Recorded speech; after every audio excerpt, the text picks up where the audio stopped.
It started with the kind of silence that feels expectant. You know, the one when the sky turns that odd shade of grayish blue, and the birds fall quiet, when the air gets thick and slow, and everything seems to hold its breath. That's how the afternoon began. Elena stood at the corner of Maple and 3rd, holding a paper bag of groceries in one hand and her thoughts in the other. She'd left the store without buying what she actually went in for: eggs. Her mind had been elsewhere again, floating, wandering, stuck. The first raindrop hit her wrist as she stepped off the curb. She paused, tilted her head toward the sky like she was trying to catch a whisper. Then came another, and another, and then all at once, like the sky had finally let go. Hello and welcome to Everyday Epiphany, where simple stories spark soulful insights. Sit back, enjoy the journey, and may it brighten your day.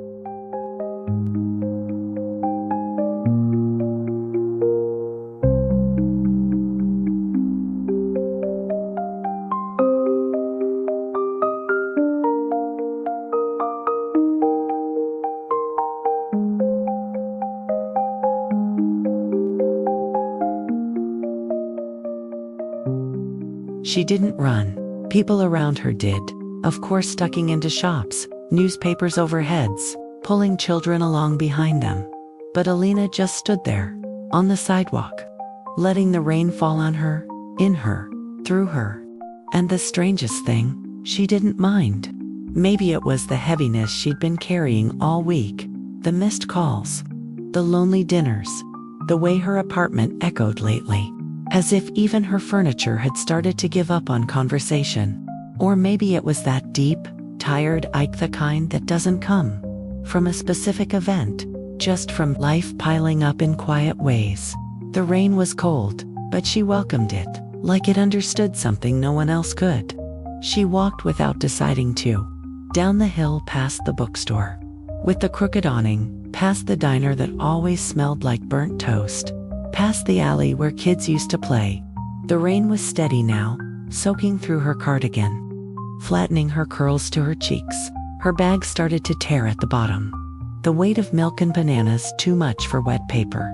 Still, she kept walking. She passed an older man sitting under a rusted overhang.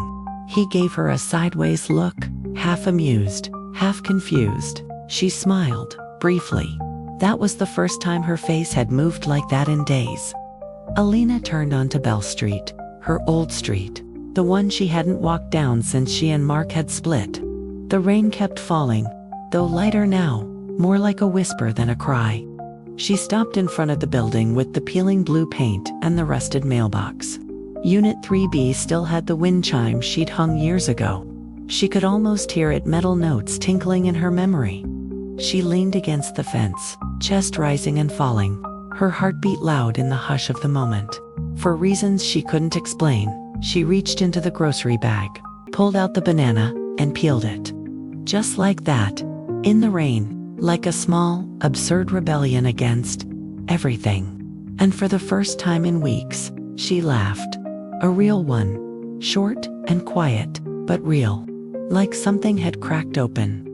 We don't talk enough about drifting emotions, about the kind of sadness that doesn't announce itself with tears, but with forgetfulness, or silence, or too much scrolling late at night.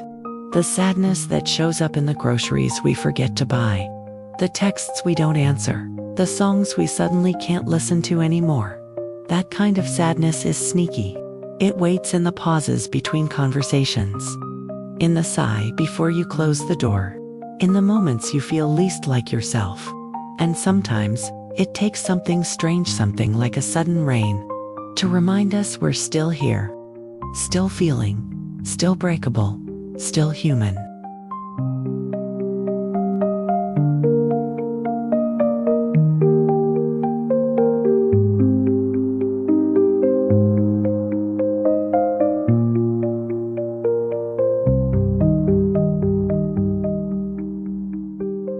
That quiet moment reminded Elena of something she'd read months ago, back when the mornings still felt warm and easy. A passage from Bittersweet by Susan Cain. Cain wrote about the beauty and sadness not in a romantic over-glamorized way, but in a deeply human one. She spoke of how melancholy can be a bridge between people, between past and present, between who we are and who we hope to become. That the longing and sadness isn't a weakness, it's a kind of truth, a sign that we loved, that we hoped, that we felt. And maybe that's why the rain felt comforting. Because it didn't ask Elena to fix anything. It just let her be.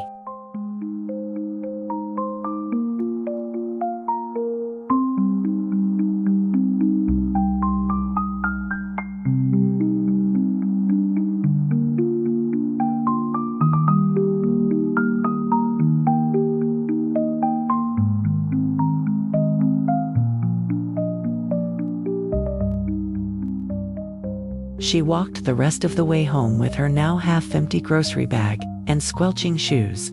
Her apartment smelled faintly of coffee and rosemary. She set down her keys, peeled off her soaked sweater, and stood barefoot in the kitchen. Outside, the rain softened. A few rays of evening light pushed through the clouds. Like a quiet apology. She made tea, sat by the window, watched a boy jump in a puddle while his mother pretended to scold him. And something inside her shifted, just a little. Not enough to call it joy. Not enough to feel whole. But enough to breathe differently.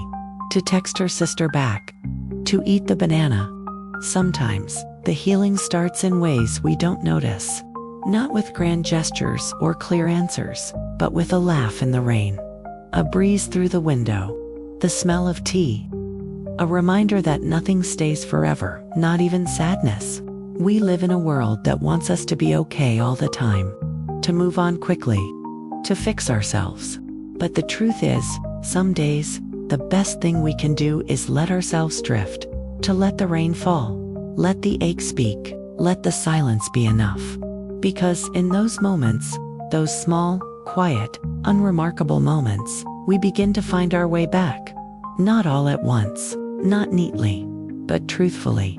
One soaked banana, one forgotten grocery item, one unexpected laugh at a time. Thank you for being here with us at Everyday Epiphany. If today's story touched your heart or sparked a thought, subscribe and stay with us. Your next epiphany might just be one story away.